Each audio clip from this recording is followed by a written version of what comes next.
स्वागत है आपका आपके अपने यूट्यूब चैनल फ्यूचर गोल्स में। आज हम लोग डिस्कस करने वाले हैं सेल डिवीज़न का दूसरा पार्ट, जिसमें हम लोग डिस्कस करेंगे टाइप ऑफ सेल। ठीक है ना।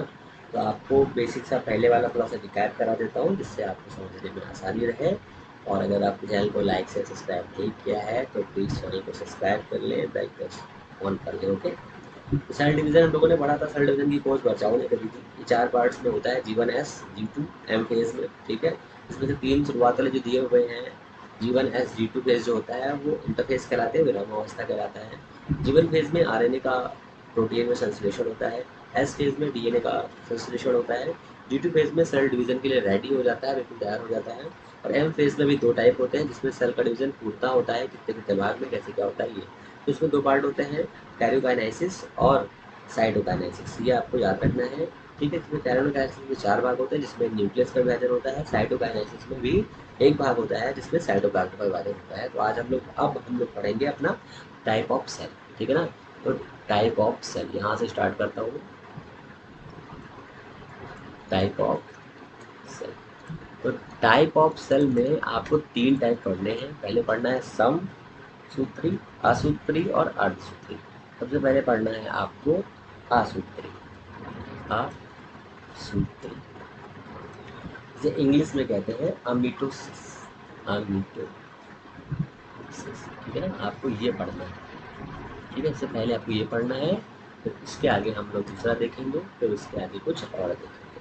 तो यहाँ से क्वेश्चन बनेगा कि आसूत्र की खोज किसने करी थी। आपको ये भी याद रखना है कि इसकी भी खोज वर्चाओ ने करी थी।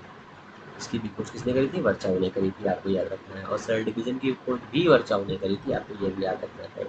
ठीक है ना। तो अब सबसे पहला क्वेश्चन बनेगा कि अमीटोसिस किसमें होता है। तो आपको ये याद रखना है कि ये प्रोकैरियोट्स में होता है, प्रोकैरियोटिक्स में होता है। ठीक है। प्रोकैरियोटिक में होता है। ठीक है। ये इसी में पाया जाता है। ठीक है ना। अब प्रोकैरियोट्स आपको बताइए कौन कौन से होते हैं। ये होते हैं अमीबा, यूग्लिना, पैरामीशियम, प्रोटोजोआ, कवक, जीवाणु, ग्लूटेन, एल्गी और यीस्ट। ये सब होते हैं। ठीक है ना। आपको ये याद रखना है। अब इसमें कैसा विभाजन होता है, कभी कभी आपसे ऑप्शन दिया होगा कि अमीबा में कैसा विभाजन होता है। अमीबा में, तो अमीबा में कैसा विभाजन होता है, तो ये होता है आसूत्री, मीन्स अमीटोसिस डिवीजन होता है। आपको ये याद रखना है। ओके। अब किस टाइप से विभाजन होता है, मान लीजिए ये एक अमीबा है, सपोज कर लीजिए। तो हमने इसको थोड़ा सा काट दिया, तो यहाँ पर एक नया अमीबा जो नया कट के भाग मिलेगा ना, तो ये कटा हुआ भाग भी नया अमीबा बन जाएगा। आपको यही याद रखना है। यही होता है आपका क्या कहलाता है, इसे ही कहते हैं हम लोग आसूत्री विभाजन। आसूत्री विभाजन को हम लोग एक तरह से विखंडन भी कह सकते हैं, क्योंकि इसमें खंड टूट करके एक नया जीव या नया सेल बना रहा है, तो हम इसको ये भी कह सकते हैं। आपको ये भी याद रखना है। तो इसके एग्जाम्पल फटाफट लिख लीजिए। अमीबा मैंने बता दिया है। अब आपका बचा यूग्लिनिया, यूग्लिना, पैरामीशियम, पैरामीशियम। ठीक है। पैरामीशियम हो गया, प्रोटोजोआ हो गया, कवक हो गया, प्रोटोजोआ, कवक, कवक हो गया, जीवाणु, जीवाणु हो गया, और बीजीए हो गया, ब्लू ग्रीन एल्गी भी हो गया, और आपका यीस्ट भी हो गया। आपका यीस्ट भी हो गया। ये 3-4 टाइप आपके हो गए जो आपके असूत्री विभाजन में आते हैं। आपको ये याद रखना है। ठीक है ना। तो असूत्री विभाजन में जो दिया हुआ है, ये आपके विभाजन के अंतर्गत ही आता है। तो आपको ये याद रखना है कि इसमें क्या क्या पढ़ना है और क्या नहीं पढ़ना है। ठीक है ना। तो इसमें क्वेश्चन ऐसे बनेगा कि असूत्री विभाजन किसने खोजा? वर्चाओ ने खोजा।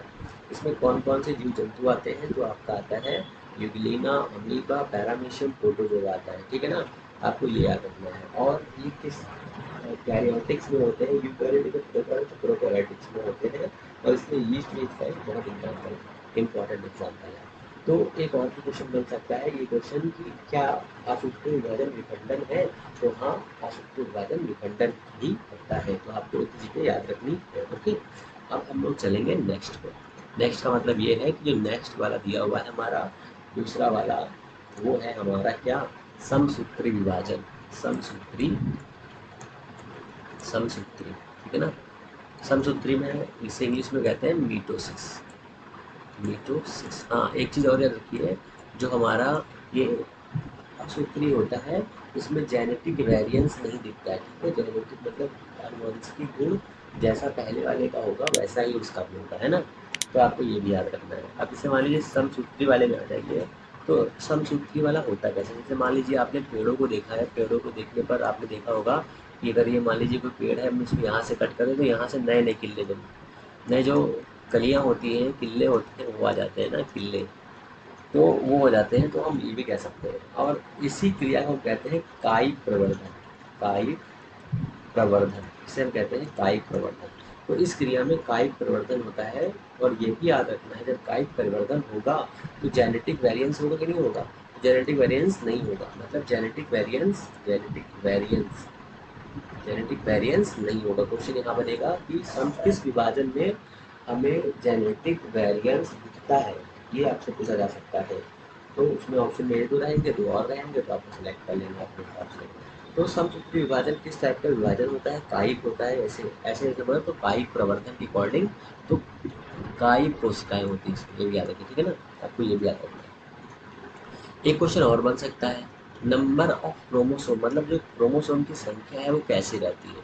जैसे मान लीजिए एक व्यक्ति है, इसका समसूत्री विभाजन हुआ, ये बी बन गया, तो बी बनने में क्या, इसका जो अनुवांशिक वेरिएंस तो दिख नहीं रहा है, अनुवांशिक वेरिएंस तो दिखेगा नहीं, तो यहाँ पर जो है आपका क्या हो जाएगा, यहाँ पर आपका जो क्रोमोसोम्स होंगे, जैसे मान लीजिए इसका क्रोमोसोम 46 है, तो इसका भी क्रोमोसोम 46 हो जाएगा। मतलब क्या है कि किस विभाजन में, क्वेश्चन ऐसे किस विभाजन में आपके नंबर ऑफ क्रोमोसोम बराबर रहते हैं, तो समसूत्र विभाजन में नंबर ऑफ क्रोमोसोम सेम रहते हैं। पर नंबर ऑफ क्रोमोसोम सेम रहेंगे, बट कोशिकाएं डबल हो जाती हैं। मान लीजिए ये एक कोशिका है, तो ये दो नई कोशिकाओं में कन्वर्ट हो जाएगी। नंबर ऑफ क्रोमोसोम अगर 46 है, तो उसके बाद 46 और 46 रहेंगे, पर सेल देखिए डबल हो गए ना, तो नंबर ऑफ सेल बढ़ जाएंगे, पर नंबर ऑफ क्रोमोसोम सेम रहेंगे, तभी जेनेटिक वेरिएंस नहीं दिखेगा। अगर ऐसा नहीं होगा तो जेनेटिक वेरिएंस दिखना कॉमन है, आपको याद रखना है, ठीक है ना। अब ये भी याद रखना है कि एक सेल टूट के कितने भागों में कन्वर्ट होगा, तो दो भागों में, एक और दो भागों में कन्वर्ट हो जाएगा, आपको ये याद रखना है, ठीक है ना।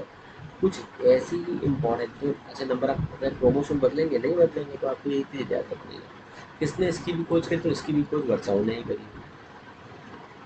किसने करी ये खोज, वर्चाऊ ने करी, आपको ये भी याद रखना है, ठीक है ना।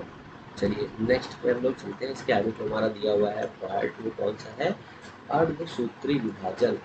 इसके भी मतलब जो हमारा समसूत्री विभाजन है, इस समसूत्री विभाजन में भी कई पार्ट दिए हुए हैं, हम चाहें तो उसका भी डिस्कस कर सकते हैं, ठीक है। तो उसको भी डिस्कस थोड़ा सा कर लेते हैं, थोड़ा सा ही करेंगे, ज़्यादा करने की जरूरत नहीं है। तो जो समसूत्री विभाजन दिया हुआ है, पहले समसूत्री जो दिया हुआ है, इसके 4 फेज होते हैं। पहला फेज कौन सा होता है, प्रो फेज होता है, ये तो आप पढ़ के आए हैं तो पहले ही, है ना। प्रो फेज हमने पढ़ाया ही है आपको। पहला कौन सा फेज होता है, प्रो फेज होता है, प्रो फेज, ठीक है ना। पहला प्रो फेज हो गया। दूसरा कौन सा फेज है, मेटा फेज हो गया, मेटा फेज। तीसरा फेज कौन सा हो गया आपका, एना फेज हो गया, एना फेज हो गया आपका, ठीक है ना। चौथा कौन सा फेज हो गया आपका, चौथा हो गया आपका टेलीफेज, टेलीफेज, ठीक है ना। अब इसे हिंदी में क्या कहते हैं, इसे हिंदी में कहते हैं पूर्व अवस्था, इसे कहते हैं मध्य अवस्था, इसे कहते हैं आपका पश्चावस्था, इसे कहते हैं आपका अंतावस्था, ठीक है ना। ये 4 अवस्थाएं हो गई।